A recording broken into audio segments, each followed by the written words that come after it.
और इसके अलावा इनके सामने बहुत सारे सड़े हुए डेड बॉडी भी लटके होते हैं, जिसे देख वे सभी काफी डर जाते हैं। तभी बेई कहने लगता है कि इन्होंने इस तरह से कितने सारे इनोसेंट लोगों को मारा होगा, हम तो इसके बारे में बिल्कुल भी नहीं जानते। जिसके बाद टीचर जामा भी इनसे कहने लगती है कि तुम्हें इसके बारे में डरने की जरूरत नहीं है, क्योंकि हमें किसी भी तरह से इनको यहाँ पर मारना ही होगा, और अगर हम इनको मारने में कामयाब हो गए तो इस तरह से हम बहुत सारे लोगों की जान बचा पाएंगे। तब इसके बारे में सुनकर वे सभी भी इसके लिए पूरी तरह से रेडी हो जाते हैं, और अब इस तरह से वे उनका सामना करने के लिए यहाँ से आगे की तरफ जाने लगे थे। अब इस तरह से हम देखते हैं कि दोनों तरफ के बीच में बहुत ही शानदार तरीके से फाइट होने लगती है, और वे सभी अपने अपने पावर का यूज करके डेथ मैसेंजर के लोगों के ऊपर अटैक करने लगते हैं। लेकिन हम देखते हैं कि यहाँ पर डेथ मैसेंजर के लोगों की संख्या बहुत ज्यादा होती है, इसीलिए सियाओ टाओ भी तुरंत अपने फिनिक्स फायर का यूज करके इनके ऊपर अटैक करने लगती है। वहीं दूसरी तरफ हम देखते हैं कि हाउस वन और लुओ चेन भी अपने अपने पावर का यूज करके इनके ऊपर अटैक करने लगे थे, जिसके वजह से अब डेथ मैसेंजर के लोग इनके सामने कुछ भी नहीं कर पा रहे होते।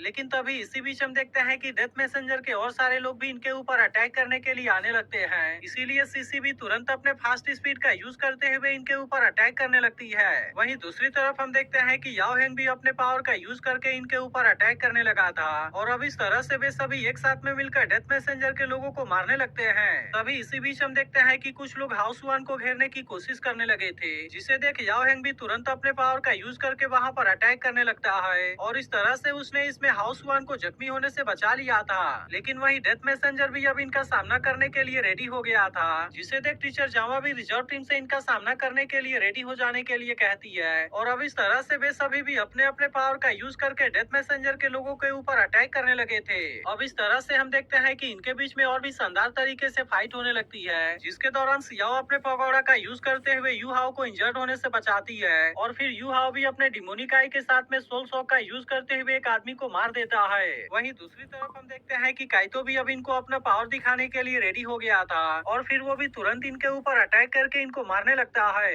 लेकिन तभी इसी बीच सियाओ टाओ और भी खतरनाक तरीके से इनके ऊपर अटैक करने के लिए रेडी हो जाती है, जिसके बाद हम देखते हैं कि वो इसके लिए फिनिक्स रोरिंग स्काई स्ट्राइक का यूज करने लगती है, जिसके वजह से अब डेथ मैसेंजर भी इसके ऐसे पावर के सामने कुछ भी नहीं कर पाता, और इस तरह से सियाओ टाओ अपने इस अटैक से उसे भी मार देती है। अब इस तरह से हम देखते हैं कि इनके बीच की फाइट खत्म हो गई थी, जिसके बाद टीचर जावा इनसे कहती है कि इनका लीडर फिफ्थ रिंग वाला सोल किंग है, और इसीलिए ऐसा लगता है कि यही डेथ मैसेंजर है। वहीं अब वांग और यू हाओ भी यहाँ पर आ गए थे, लेकिन तभी अचानक से यहाँ के डेड बॉडी के अंदर से कोई ब्लैक ऑरा रिलीज होने लगती है, जिसे देख वे सभी पूरी तरह से हैरान हो गए थे। लेकिन इसी के साथ इनको पता चलता है कि लीडर का डेड बॉडी भी यहाँ से गायब हो गया है, और इसीलिए वे सभी फिर से यहाँ पर पूरी तरह से अलर्ट हो जाते हैं। लेकिन तभी इसी बीच हम देखते हैं कि कोई आवाज इनके ऊपर काफी गुस्सा होने लगता है, और फिर इनसे कहने लगता है कि मेरे डेथ मैसेंजर के खिलाफ में जाने की तुम्हारी हिम्मत कैसे हो गई। जिसके बाद हम देखते हैं कि इसके बारे में पता लगाने के लिए यू हाओ भी अपने मेंटल डिटेक्शन का यूज करने लगता है, जिसके बाद इनको पता चलता है कि यहाँ पर तो सभी डेड बॉडी के ऊपर बम लगाए गए हैं, और असल में इनको फंसाने के लिए ऐसा जानबूझकर किया गया था। जिसके बाद हम देखते हैं कि इनको इसके बारे में सोचने का भी मौका नहीं मिल पाता, और तभी एक बम फटने की वजह से हाउस वन उसमें बुरी तरह से जख्मी हो जाता है। वहीं दूसरी तरफ हम देखते हैं कि लुओ चेन का आइस प्रिजन भी इसके सामने काम नहीं करता, और इसके अलावा यांगमो को बचाते हुए सीसी भी इसमें बहुत बुरे तरीके से इंजर्ड हो जाती है। वहीं दूसरी तरफ हम देखते हैं कि बाकी लोग भी इसके अटैक से बचने के लिए अपने पावर का यूज कर रहे थे, लेकिन असल में इनका कोई भी डिफेंस इसके सामने काम नहीं कर रहा था। अब इसी वजह से हम देखते हैं कि वे सभी अपनी जान बचाने के लिए वहां से भागने लगते हैं, क्योंकि अब इनके पास में ऐसा करने के अलावा और कोई ऑप्शन नहीं बचा हुआ था। वहीं दूसरी तरफ हम देखते हैं कि अब इसके वजह से यू हाओ भी काफी परेशान हो गया था, क्योंकि वो भी इनको बचाने के लिए कुछ नहीं कर पा रहा था। लेकिन तभी इसी बीच हम देखते हैं कि इनके पीछे और भी बहुत सारे डेड बॉडी आने लगे थे, जिनके ऊपर बहुत ही खतरनाक एक्सप्लोजिव लगे होते हैं। जिसके बाद हम देखते हैं कि वे सभी किसी तरह से अपनी जान बचाकर वहां से भागने लगे थे, क्योंकि वे समझ गए थे कि अब इनका सामना कर पाना इतना आसान बात नहीं है। लेकिन तभी इसी वक्त हम देखते हैं कि इसमें से एक लुओ चेन के पैर को पकड़ लेता है, जिसके वजह से अब लुओ चेन इसके सामने बहुत बुरे तरीके से फंस जाती है। लेकिन तभी इसी वक्त हम देखते हैं कि हाउस वन उसे बचाने के लिए यहाँ पर आ गया होता है, जिसके बाद बाकी लोग लुओ चेन को अपने साथ लेकर यहाँ से जाने लगते हैं, और वो हाउस वन से भी जल्दी से यहाँ से जाने के लिए कहते हैं। लेकिन हम देखते हैं कि हाउस वन ने इनको बचाने के लिए खुद को सेक्रीफाइस करने का डिसाइड कर लिया था, इसीलिए वो इनको रोकने के लिए ब्रिज के बीच में खड़ा हो जाता है और इस तरह से वो अपने जाइंट बॉडी के ताकत का यूज करते हुए इनको रोकने लगा था। जिसके बाद हम देखते हैं कि उसे ऐसा करता हुआ देख बाकी लोग भी पूरी तरह से हैरान हो गए थे और यहाँ तक कि वे उसे बचाने के लिए उसके पास में जाने की कोशिश भी करते हैं। लेकिन तभी हम देखते हैं कि हाउस वन इनको गुड बाय कह देता है और अब इस तरह से वो सभी इविल सोल मास्टर को अपने साथ में लेकर यहाँ से नीचे गिर जाता है। जिसके बाद हम देखते हैं कि ये बाकी लोग तो इविल सोल मास्टर से बच गए थे, लेकिन हाउस वन ने इसके लिए खुद को सेक्रीफाइस कर दिया था। इसके बाद हम देखते हैं कि यूहाओ इस बात से काफी उदास हो गया होता है और फिर वो मास्टर सुवान के बातों को याद करने लगता है, जिन्होंने कहा था कि सोल मास्टर की एबिलिटी ऑर्डिनरी लोगों से काफी ज्यादा होती है और इसीलिए अगर वो कोई भी बुरा काम करते हैं तो इसके वजह से ऑर्डिनरी लोगों को सबसे ज्यादा नुकसान होता है। वहीं दूसरी तरफ हम देखते हैं कि बाकी लोग भी हाउस वन के मौत से काफी उदास हो गए थे, क्योंकि हाउस वन ने इनको बचाने के लिए खुद को सेक्रीफाइस कर दिया, जबकि ये लोग उसे बचाने के लिए कुछ भी नहीं कर सके। और तभी इसी वक्त हम देखते हैं कि डेथ मैसेंजर के और भी बहुत सारे लोग यहाँ पर आने लगते हैं, जिसे देख वे सभी भी इनका सामना करने के लिए पूरी तरह से रेडी हो गए थे।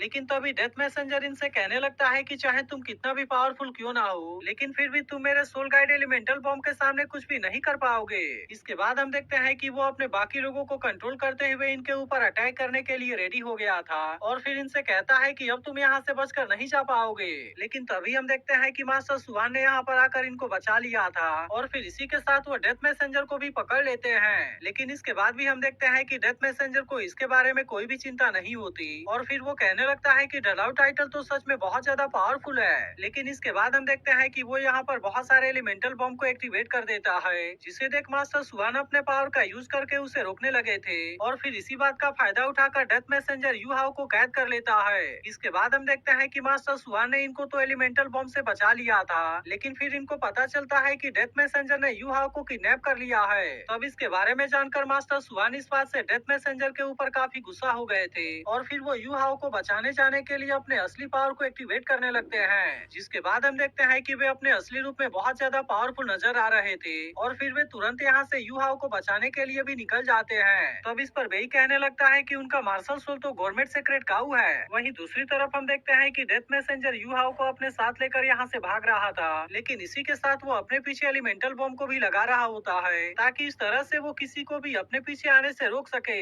वहीं अब यूहाओ भी समझ गया था कि अब तो वह पूरी तरह से डेथ मैसेंजर के कैद में है, लेकिन इसके बाद भी वो डिसाइड करता है कि वो इसे इसी तरह से यहाँ से भागने नहीं दे सकता। लेकिन तभी इसी बीच हम देखते हैं कि उसे यहाँ पर एक कोल्ड स्मेल फील होने लगती है, जिसका एट्रीब्यूट असल में टियानमेंग के ब्रेथ से काफी अलग था और इसके अलावा उसे ऐसा लग रहा होता है कि बहुत सारे स्नेक उसे चारों तरफ से कैद कर रहे हैं। अब इस वजह से वो हैरान होता है कि क्या ये इविल सोल मास्टर है। लेकिन अब इसी के साथ हम देखते हैं कि यूहाओ खुद को बचाने के लिए भी कुछ नहीं कर सकता था, क्योंकि इसकी सोल पावर बहुत ज्यादा कम हो गई होती है। फिर वो कहने लगता है कि अब मुझे इसके लिए कोई दूसरा तरीका खोजना होगा और फिर इसीलिए वो टियानमेंग से कहने लगता है कि क्या तुम इसमें कुछ कर सकते हो। तब इसकी बात सुनकर टियानमेंग उससे कहता है कि तुम इसके बारे में चिंता ना करो, क्योंकि हम भी इसी के बारे में सोच रहे हैं। इसी के साथ वो इसे बताता है कि टेम्पररी रूप से तुम्हारे बॉडी के ऊपर बिंगिंग का कंट्रोल है, लेकिन असल में उसकी एबिलिटी तो बहुत ज्यादा पावरफुल है और इसीलिए मुझे डर है कि कहीं इसमें तुम्हारे सोल को कुछ ना हो जाए। लेकिन इसके बाद भी यूहाओ उससे कहता है कि तुम मेरे बारे में चिंता ना करो, क्योंकि मैं किसी भी तरह से इस विलेन को मरते हुए देखना चाहता हूँ। जिसके बाद हम देखते हैं कि बिंग भी इसके लिए पूरी तरह से रेडी हो गई थी और फिर उससे कहती है कि मैं तुम्हें प्रोटेक्ट करने के लिए अपनी पूरी कोशिश करूंगी। लेकिन तभी इसी वक्त हम देखते हैं कि इलेक्ट्रोलक्स यहाँ पर आ जाता है और इनसे कहता है कि अगर तुम इसके बारे में पूरी तरह से श्योर नहीं हो तो इस काम को मुझे करने दो। इसके बाद अगले सीन में हम देखते हैं कि डेथ मैसेंजर यूहाओ को अपने साथ लेकर एक सीक्रेट जगह पर आ गया होता है। लेकिन इसके बाद हम देखते हैं कि वो अपने सभी कॉर्प्स स्लेब को भी बाहर निकाल लेता है, जिनको रिफाइन करने के लिए उसने किसी सीक्रेट मेथड का यूज किया था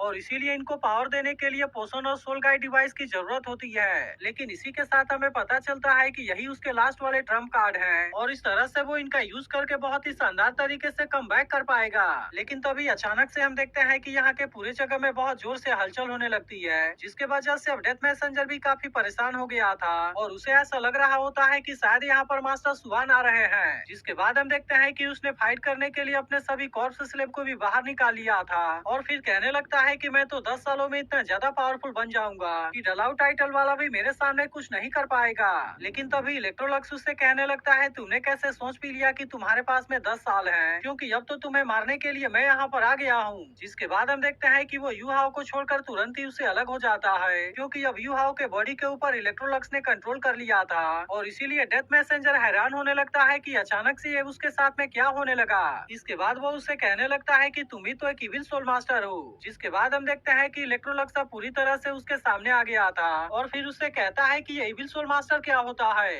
जिस पर डेथ मैसेंजर कहने लगता है कि वे सभी बहुत ज्यादा पावरफुल होते हैं और मैं तो डेथ का रिप्रेजेंटेटिव डेथ मैसेंजर हूँ। इसके बाद वो इलेक्ट्रोलक्स से कहता है कि अगर सच में तुम एक इविल सोल मास्टर हो तो फिर तो तुम्हें बहुत पहले ही मुझे पहचान जाना चाहिए था। तब इसकी ऐसी बात सुनकर इलेक्ट्रोलक्स उसे कहता है कि तुमने तो अभी केवल नेक्रोमेंसी के किनारे को टच किया है, लेकिन क्या इसके बाद भी तुम्हें लगता है कि तुम खुद को डेथ मैसेंजर कहने के काबिल हो। जिसके बाद हम देखते हैं कि इसकी ऐसी बात सुनकर डेथ मैसेंजर इसके ऊपर काफी गुस्सा होने लगता है और उससे कहने लगता है कि मैं तो सच में ग्रेट इविल सोल मास्टर हूँ। अब इतनी बात कहने के बाद वो अपने लोगों को इसके ऊपर अटैक करने के लिए भी भेज देता है। जिसके बाद हम देखते हैं कि इलेक्ट्रोलक्स भी यहाँ पर अपने पावर का यूज करने के लिए रेडी हो गया था और फिर कहने लगता है कि वैसे तो मुझे अभी बहुत सारी चीजों के बारे में याद नहीं है, लेकिन इसके बाद भी मुझे इतना याद जरूर है कि मैं पहले से ही डेथ गॉड हूँ। तो अगर एक्सप्लेनेशन अच्छी लगी हो तो इस वीडियो को लाइक और इस पर एक कमेंट कर